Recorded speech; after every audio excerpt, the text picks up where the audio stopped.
Pagkagan po ng seguridad, ng security detail ni Pangulong Duterte, baka po huminto lang sa dito para mag-hi sa inyong lahat. But wala pong pangako, he's on his way na baka attend ng hearing. Kung papayagan po ng kanyang security detail, baka sakaling na pagka malapit na ho, sasabihan ko kayo, with the permission of Consihal Tatay Rani, labas po tayo dito para makapagkaway tayo kay Pangulong Duterte.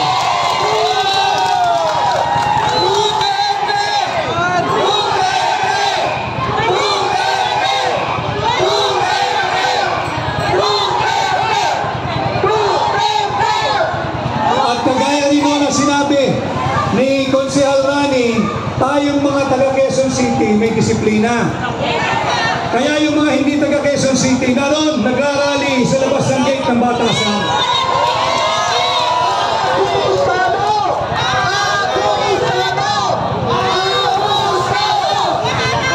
Magkaganon pa man, hindi naman po din iyakin ang mga taga Quezon City. Kaya kung ano yung ibigay na pahintulot at espasyo, tumatalima tayo.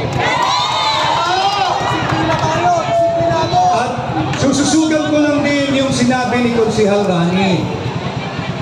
Alam mo ninyo, tanggalin natin yung pagiging ipokrito. Lahat po tayo dito, lahat ng Pilipino ay may sariling war on drugs. At ang sariling personal na war on drugs natin ay ginagawa natin araw-araw sa ating pamilya. Ang mga magulang na naririto katulad ko, binabantayan natin ang ating mga anak, ang kanilang behavior, ang kanilang pag-uugali. Tinitingnan natin kung may pagbabago dahil ayaw natin sila mabarkada sa mga adik. Tayong lahat ng naririto, pag kumukuha tayo ng kasambahay o kung tayo nag-a-apply ng trabaho, hindi ba tayo ay subject din sa war on drugs? Sa paanong pamamaraan? Yung mga nag-a-apply ng trabaho ay hinihingian ng drug test. Tama po yun. War on drugs po yun. Bakit? Ayaw na mga empleyado na makapasok sa isang empleyo na ang namumuno ay isang drug addict. Ayaw din ng isang business owner na ang kanyang mga empleyado ay sangkot sa ipinagbabawal na droga. Hindi po ba personal war on drugs may tatawag dyan? Yung mga naghahanap ng kasambahay, hindi po tayo papayag na kumuha ng kasambahay na adik. Hindi po ba war on drugs din yan? Sapagkat sinisiguro natin na walang papasok sa ating tahanan, walang makakasalimuha ang ating pamilya at mga anak na adik. Bakit naman ang Pangulo na ang trabaho talaga'y labanan ng droga ngayon ay pinatatawag at iimbestigahan ng Quadcom sa Kongreso? Hindi may iwasan, patawarin mo ko Tatay Rani, bagamat mahigpit ang ating tagubilin na walang political statement para lang po lalo ninyong maintindihan. Bakit si Tatay Digong ang iniimbestigahan? Samantalang sunod-sunod na baha na kumitil sa mga buhay ng mga inosente pati na bata. Yun ang dapat imbestigahan, hindi si Tatay Digong. Walang naitulong. Binabanggit natin usapang totoo lang. Yung real talk kung tawagin. Kaya itong ating ginagawang pagpapakita ng suporta kay Pangulong Duterte, taos po sa puso niya ang kanyang pasasalamat. Subalit hindi po ito ang katapusan. Ito po ay simula lamang ng ating malayang paghahayag ng ating saloobin at suporta kay Pangulong Duterte at suporta sa kanyang isinagawang war on drugs.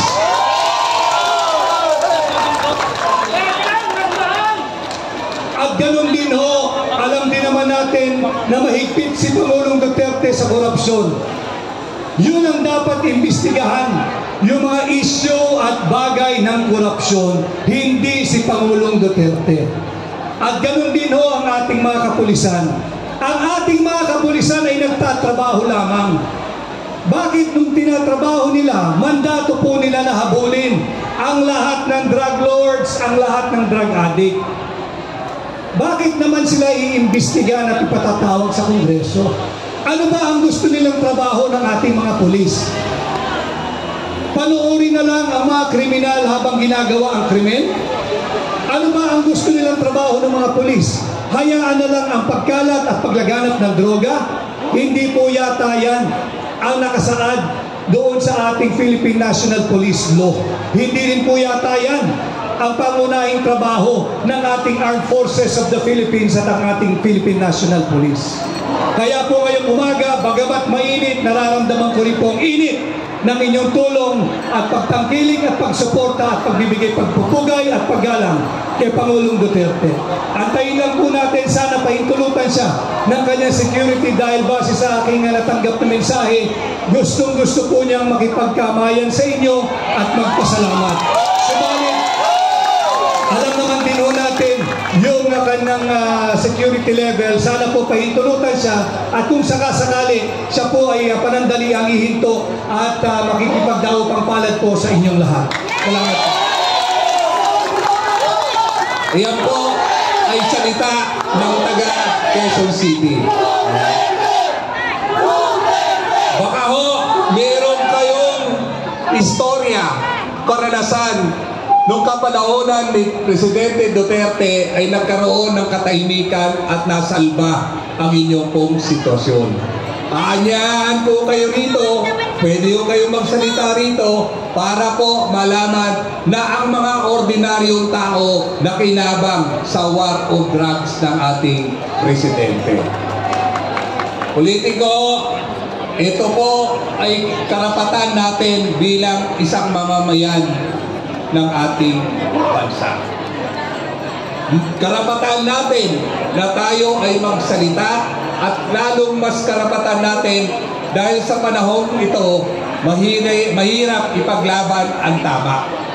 Sana yung nakikipaglaban sa tama, samahan naman po natin. Ito ho ay para sa mga susunod na henerasyon.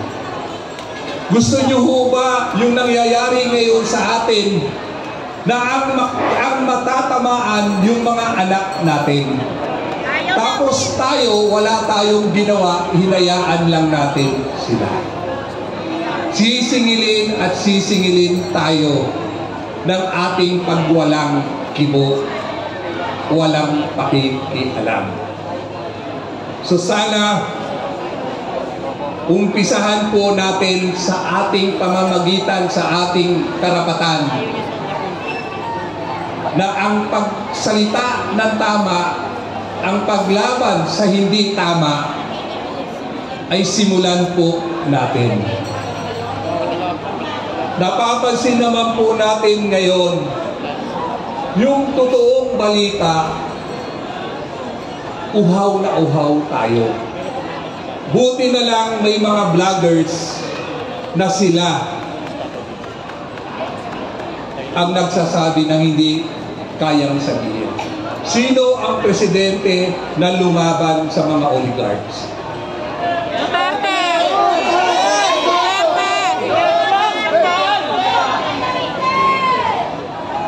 Alam niyo ho ba, bukod sa aming mga politiko, ang mas malaki ring kasalanan yung mga oligarch.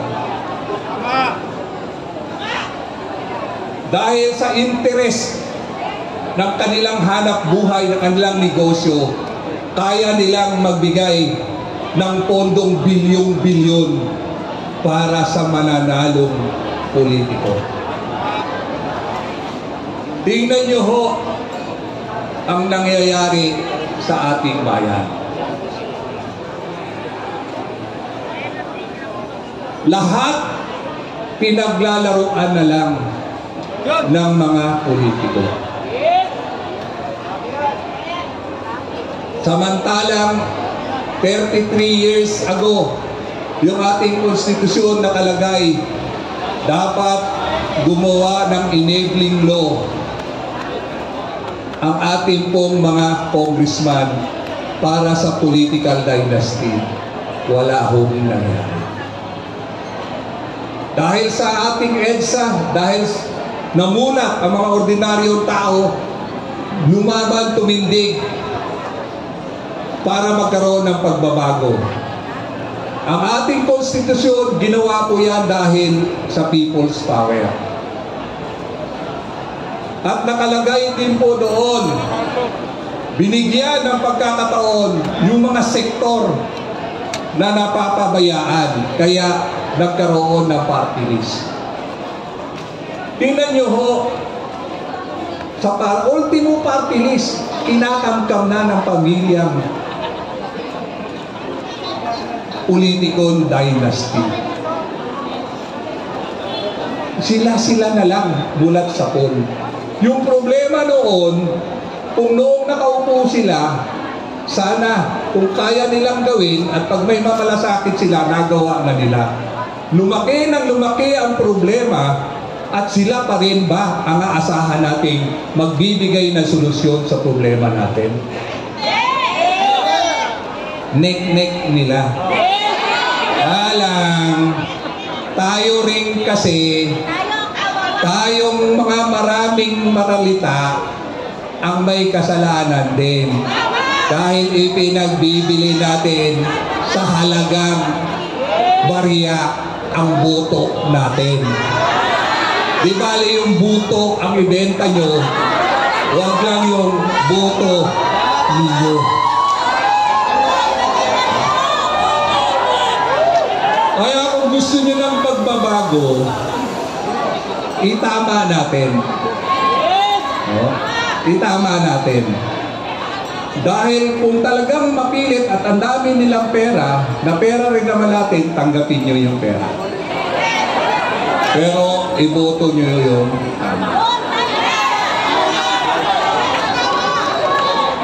kanila na ang lahat ng posisyon, pati ba naman party list kanila na. Alam nyo, sino may kasalanan yan? Tayo. Kasi hinahayaan natin mangyari. Sa konting barya, bilyong-bilyong piso ang kapalit ng ginagawa. Mamulat na tayo. Mamulat na tayo. At kung sino pa yung totoo, siya ang inaatake ngayon. Yun ang nakakalungkot.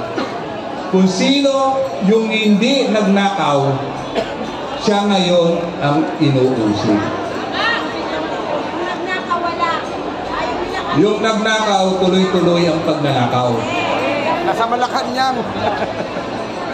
Kaya tumitindig po ko ngayon sa inyo. Distrito 2, Payatas, Holy Spirit, Commonwealth, Silangan, Batasan Hills, kilala niyo po si Tatay Rani. Kaya bilang isang tatay, pinoproteksyonan ang kanyang pamilya. Yan din ang binigay sa atin ni Tatay Digong. Ang Tatay Digong, kita nyo naman po, simpleng buhay, simpleng pamumuhay. Inuusig ngayon at ginagawa ang lahat para magsisihin ang taong tunay na nagmahal sa atin. Mamulat na ho tayong taga-Distrito 2. Mamulat na po tayong may mga edad na. Dahil ang ating pagmumulat ang makikinabang ang mga anak at ang mga young generation. Kaya sana po, ulit-ulitin ko, hindi tayo ikabayaran dito. Hindi tayo pinuwersa rito. Nandito tayo dahil gusto natin may pagbabago.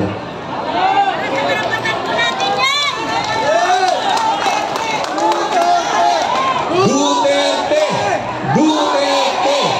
Duterte! Duterte!